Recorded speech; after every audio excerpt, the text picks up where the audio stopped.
इमरान खान ने अपने अमरीकी साजिशी बयानिए पर सवाल उठाने वालों को झूठा, गद्दार, एजेंट और बिकाऊ कहा। और आज ये बार बार साबित हो रहा है कि ये पूरा का पूरा बयानिया सरीहन झूठ पर मबनी था। खुद इमरान खान के अल्फाज में एक सियासी खेल था और इससे सदर मुमलिकत भी मुतमईन नहीं है। आज उनका दावा है कि उनका बयान सियाक़ो सबाक़ से हटकर पेश किया गया। सदर मुमलिकत खुद कायल नहीं है कि इमरान खान का अमरीकी साजिश के तहत अपनी हुकूमत गिराने का बयानिया ठीक है और सुप्रीम कोर्ट से तहकीकात की बात कर रहे हैं। मगर इमरान खान जब खुद वज़ीर आज़म थे तो उन्होंने सुप्रीम कोर्ट से तहकीकात का मुतालबा नहीं किया था। जब तक इमरान खान खुद हुकूमत में रहे उन्होंने जुडिशल कमीशन बनाने के लिए कुछ नहीं किया। हालांकि वो बतौर वज़ीर आज़म ऐसा कर सकते थे। इमरान खान 9 अप्रैल तक वज़ीर आज़म रहे मगर उन्होंने कोई ख़त चीफ जस्टिस को तहकीकात के लिए नहीं लिखा, बल्कि खुद इमरान खान की काबीना ने 8 अप्रैल को एक फ़ैसला किया कि इस मामले की तहकीकात के लिए एक कमीशन कायम किया जाएगा और जिसकी सरबराही lieutenant general retired Tariq Khan करेंगे। आज काबीना ने lieutenant general retired Tariq Khan की सरबराही में ये कमीशन तश्कील दिया है, जिसको ये कहा गया है कि वो इस सारे मामले के पीछे छुपे करैक्टर्स को, उनके मामलात को इन्वेस्टिगेट करे। तहरीक इंसाफ ने आज़ाद जुडिशल कमीशन बनाने के लिए उस वक्त तक चीफ जस्टिस को नहीं लिखा, बल्कि अपनी मर्जी का कमीशन बनाकर जनरल रिटायर्ड तारिक खान को इसका सरबराह बना दिया, जो अपनी तहरीर में पहले ही मुबैना बैरूनी साजिश से मुतालिक एक पोजीशन ले चुके थे और अपोजिशन रहनुमाओं को मस्खरा करार दे चुके थे। और ये लिख चुके थे कि तीनों मस्खरे जो इसके जिम्मेदार हैं उन्हें फौरी तौर पर गद्दारी के मुकदमे में गिरफ्तार करना चाहिए। यानी कि एक ऐसा शख्स जो पहले ही अपोजिशन जमातों के खिलाफ इस किस्म के अल्फाज इस्तेमाल कर रहा था, तहरीक इंसाफ उसी से इस साजिशी बयानिए की तहकीकात कराना चाहती थी। तो सोचिए कितनी मेरिट पर तहकीकात कराना चाहती थी। मगर बाद में जनरल तारिक ने भी कमीशन की सरबराही से मदद कर ली थी और तहकीकात का मामला वहीं ख़त्म हो गया था। जब बार बार ये झूठ बोला गया तो 14 अप्रैल को DGISPR major general Babar Iftikhar ने वाज़ेह तौर पर कहा कि कौमी सलामती कमेटी के एलामिये में साजिश का लफ्ज़ ही नहीं है।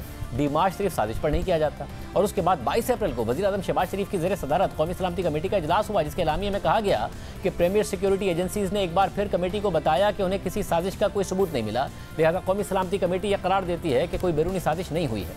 इसके बाद 14 जून को भी DGISPR ने वाज़ेह बयान दिया था, साफ कह दिया था कि कौमी सलामती कमेटी के इजलास में बताया गया था कि कोई साजिश नहीं हुई है और एजेंसीज ने बाकायदा तौर पर रिपोर्ट दी थी। इसके बावजूद इमरान खान सुप्रीम कोर्ट को अवामी जलसों में मुखातिब करके बार बार कहते रहे कि वो नोटिस ले, मगर सुप्रीम कोर्ट जुलाई में ही डिप्टी स्पीकर की रूलिंग के केस के फैसले में इमरान खान के मुबैना अमरीकी साजिशी बयानिए पर तफसील से बात कर चुकी है। 13 जुलाई को सामने आने वाली तफसीली फैसले के मुताबिक जब हुकूमत ने कौमी सलामती को अपने उस फैसले को बरकरार रखने के लिए एक दिफा के तौर पर पेश किया जो बादिउन नज़र में एक गैर आईनी फैसला है, तो हुकूमत पाबंद है कि वो अपने इस दिफा की हकीकत को साबित करे और ऐसा करने के लिए हुकूमत को सबूत पेश करने होंगे ताकि वो कानूनी जांच पड़ताल से बच सके। लेकिन यहाँ हुकूमत ने कौमी सलामती और बैरूनी मुदाखलत के दावे के दिफा का सारा केस सिर्फ एक साइफर पर रखा, जिसका मवाद ना हमें दिखाया गया और ना ही कौमी असम्बली के उन अराकीन को दिखाया गया जिन पर इल्ज़ाम लगाया गया कि वो इस बैरूनी साजिश में मुलविस थे। ना ही कोई दीगर सबूत हमारे सामने या कौमी असम्बली के सामने रखे गए, ना ही कौमी असम्बली के अराकीन के नामों की तफसीलात दी गई जिन पर साजिश और दीगर अराकीन या सियासी जमातों को तहरीक अदम एतमाद के हक़ में वोट देने के लिए मुबैना लालच या जबर इस्तेमाल करने का इल्ज़ाम है। अदालती फैसले के मुताबिक डिप्टी स्पीकर ने अपोजिशन जमातों के अराकीन से मुतालिक जो तासुर दिया था कि वो वज़ीर आज़म के खिलाफ साजिश में मुलविस हैं और इस हवाले से उन्होंने जो तफसीली वजूहात बताई थी उनमें इबहाम है। 7 मार्च 2022 को साइफर मिलने के बावजूद इसमें मौजूद मालूमात की हुकूमत ने तहकीकात नहीं करवाई और ना ही 28 मार्च और 31 मार्च को होने वाले कौमी असम्बली के इजलास में इसके मवाद की तरफ इशारा किया गया और ना ही अपोजिशन जमातों के खिलाफ लगाए जाने वाले इल्ज़ामात उनके सामने रखे गए। और ये सिर्फ उस वक्त हुआ जब 3 अप्रैल को तहरीक अदम एतमाद ऑर्डर ऑफ द डे के मुताबिक वोटिंग के लिए असम्बली में फिक्स हुई, तो वजीर कानून ने पहली दफ़ा ये मामला कौमी असम्बली में उठा दिया और डिप्टी स्पीकर से कहा गया कि वो तहरीक अदम एतमाद की आईनी हैसियत पर फैसला करें। अदालती फैसले के मुताबिक 2 अप्रैल को वजीर कानून फवाद चौधरी ने बयान दिया कि काबीना ने इस हवाले से कमीशन कायम करने की मंजूरी दी है ताकि मुबैना बैरूनी साजिश की तहकीकात करवाई जाए और हुकूमत का यह फैसला खुद बादिउन नज़र में मौजूदा सबूत के नाकाफ़ी होने की तरफ इशारा करता है। इसलिए नाकाफ़ी मवाद की वजह से हम इस इस्तदा को मंजूर करने और उसकी मेरिट पर फाइंडिंग जारी करने से कासिर हैं।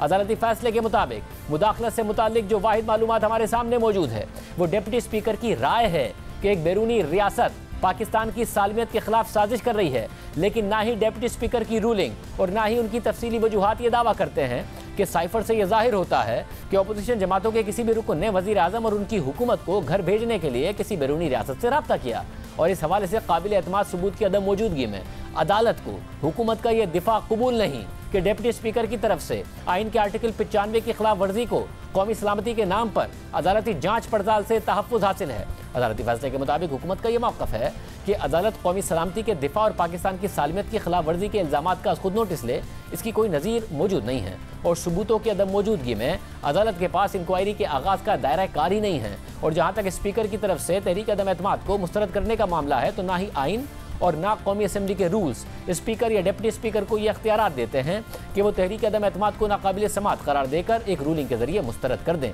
इस फैसले के बाद इमरान खान ने सुप्रीम कोर्ट पर जलसों में भरपूर तनकीद की थी। बैरूनी साजिश का यह सारा झूठ उस वक्त घड़ा गया जब वज़ीर आज़म इमरान खान के खिलाफ तहरीक अदम एतमाद कौमी असम्बली में मौजूद थी। इसी झूठ की बुनियाद पर उस वक्त के डिप्टी स्पीकर कासिम सूरी ने 3 अप्रैल को एक लिखी हुई रूलिंग पढ़ी थी और तहरीक अदम एतमाद को वोटिंग कराए बगैर खुद ही मुस्तरद कर दिया था। वज़ीर आज़म पाकिस्तान के खिलाफ अपोजिशन ने अदम एतमाद की तारीख 8 मार्च 2022 को पेश की थी। अदम एतमाद की तारीख आइन, कानून और रूल्स के मुताबिक होना जरूरी है। किसी गैर मुल्की ताकत को यह हक नहीं कि वो साजिश के तहत पाकिस्तान के अवाम की मुंतखब हुकूमत को गिराए। वज़ीर कानून ने जो नुकात उठाए हैं वो दुरुस्त है, वैलिड है। लिहाजा मैं रूलिंग देता हूँ कि अदम एतमाद की करारदाद आइन और कौमी मुख्तारी व आज़ादी से मुनाफी है और रूल्स और ज़ाब्ते के खिलाफ है। ये करारदाद में मुस्तरद डिसअलाउ करने की रूलिंग देता हूँ। ईवान की कार्रवाई फ़रोग़ की जाती है। फरमान में इस्लामी जमहूरिया पाकिस्तान के दस्तूर के आर्टिकल 54 की शिक 3 के तहत तजवीज़ करदा इख्तियारात को बरवेकार लाते हुए कौमी असम्बली का जुमा 25 मार्च 2022 को तलब करदा इजलास इसके काम के अख्ताम पर बाज़रिया हाज़िर बर्खास्त करता हूँ। हज़रत कैसर, स्पीकर कौमी असम्बली। फिर उसी दिन इमरान खान ने सदर मुमलिकत को एडवाइस देकर कौमी असम्बली ही तहलील करवा दी थी। लेकिन फिर जब सुप्रीम कोर्ट ने डिप्टी स्पीकर की रूलिंग के खिलाफ फैसला दिया तो उस वक्त के स्पीकर कौमी असम्बली असद कैसर ने 9 अप्रैल को ऐवान में आकर इस्तीफा दिया और बताया कि नई दस्तावेज मेरे पास है, लेटर पहुंच गया है, काबीना ने भेजा है। दस्तावेजात जो मुझे मेरे पास है, मेरे पास ये लेटर पहुंच गया है, कैबिनेट ने भेजा है। मैं अपोजिशन लीडर से भी रिक्वेस्ट करूंगा, मेरे रिकॉर्ड में ये पड़े रहेगा सेक्रेटरीट में, अगर वो खुद इसको देखना चाहें तो वो देख सकते हैं। और मैं सुप्रीम कोर्ट चीफ जस्टिस को भी लेटर में भेजूंगा।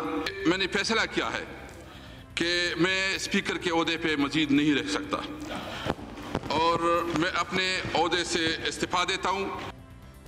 इससे सवाल पैदा हुआ कि अगर स्पीकर ने ख़त ही बाद में देखा था तो डिप्टी स्पीकर ने रूलिंग पहले यानी 3 अप्रैल को कैसे दी थी, क्योंकि कासिम सूरी ने यह ख़त 9 अप्रैल को स्पीकर असद कैसर के इस्तीफे के बाद देखा था और 12 अप्रैल को यह बात उन्होंने खुद बताई थी। और फिर ऑडियो लीक से ये बात सामने आई कि दरअसल साइफर तो किसी ने भी देखा नहीं था।